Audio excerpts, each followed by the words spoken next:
Hi, I'm Alan Bienstock. I'm a board-certified plastic and reconstructive surgeon. My expertise is wound care in the homebound and bedbound. So today I had a patient who said, why did you get into wound care and how did this happen? Like, what was the whole germination? What was the whole birth of this house call program for wound care? And that was a great question. And then he told me, do a video about it. So today we're gonna do a video about how I got into doing wound care. So it was about 8 to 9 years ago, I ran into a nurse I used to work with at Lenox Hill Hospital, and we were trying to set up a whole wound care program at Lenox Hill Hospital, and that unfortunately got squashed for different political reasons. And then I ran into him on the subway, and he said, let's do wound care in the home. And I thought he was joking. 3 days later, he called me up on a Sunday. Hey, I have 2 patients in Borough Park. Now, Borough Park is an area in Brooklyn, for those that are not New Yorkers, that's a heavily Hasidic Jewish population, and this nurse is Hasidic and takes care of them. So he said, I have 2 patients for you. Let's go see them. So we started those 2 patients about 8 years ago. 2 patients became 4, 4 became 8, and then with exponential growth, it started to take off. And the way that I was able to grow this was just, I was able to meet different nurses. I talked to different people in the community. I reached out to people that do house calls for primary care and geriatric care. This included the Lenox Hill Doctors Program. There was a Dr. Sullivan that really was instrumental in getting me involved in Manhattan. There were different physicians in Brooklyn, particularly Maimonides house call program. And one of these things became a word of mouth sort of growth. And eventually I worked for a company that gave me patients, and I was able to meet different nurses in different agencies.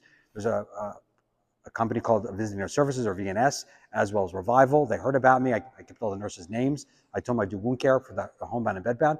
And over time, it really, really grew.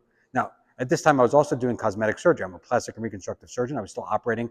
I was doing a lot of body lifts, meaning I was taking care of people who had excessive skin due to massive weight loss. So I was doing these procedures in the operating room, and I was doing wound care. So it's kind of had a very unusual chimera or hybrid of a practice.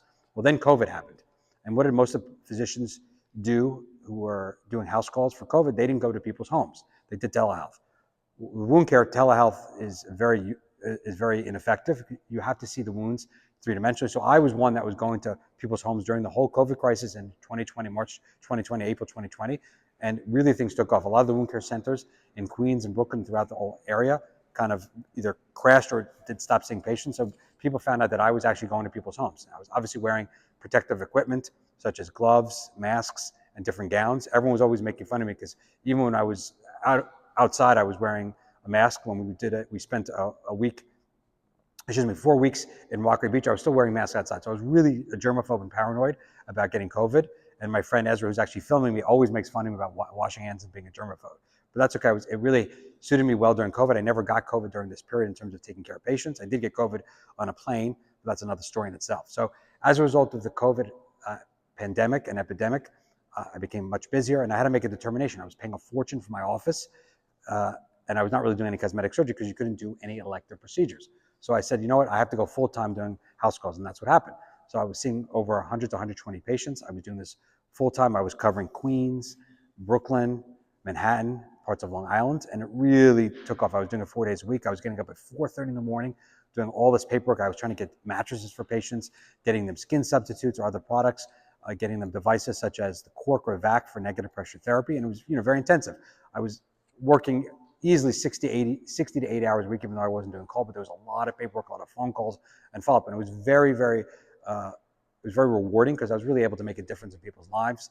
The only negative was because I was seeing so many patients, I didn't really get time to spend with the caregivers, the nurses, and the families. I only really had time to spend 20 to 30 minutes because I was seeing anywhere between 20 and 30 patients a day. And even though this may not be a lot for someone who's seeing it in the office, this is a lot for house calls because you have to travel around. And I did have a driver as well as an assistant to help me. But still, I wasn't able to really do the best quality work that I could because I was working with an insurance model. So in April 2024, I stopped taking insurance. I went concierge. And even though I didn't stop seeing patients, I wasn't seeing 100 patients a week. I was going to anywhere between 20 and 50 a week. I was really able to devote time. And the reason I think why it worked is it was kind of a good fit for myself as well as the patients. Patients were willing to pay me because they were really willing to put in the financial endeavor in terms of paying me directly.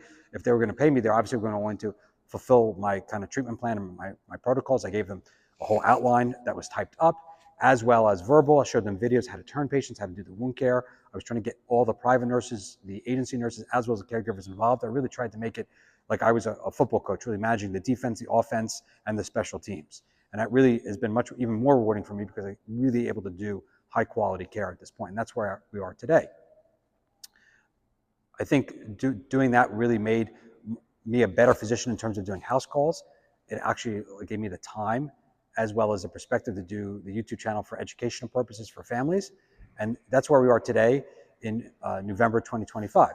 So if you have any other questions about my story, please share them. Make sure you subscribe to the channel. Please share with all your friends. It's very important for us to educate everybody. And if you have a patient, a loved one, or anyone that you know that has a wound that needs help in the New York City area, Northern New Jersey area, Long Island, or Westchester, please contact me. I'm here to help you guys and give you assistance and guidance. Thank you so much for your time, and I look forward to our next episode. Thank you.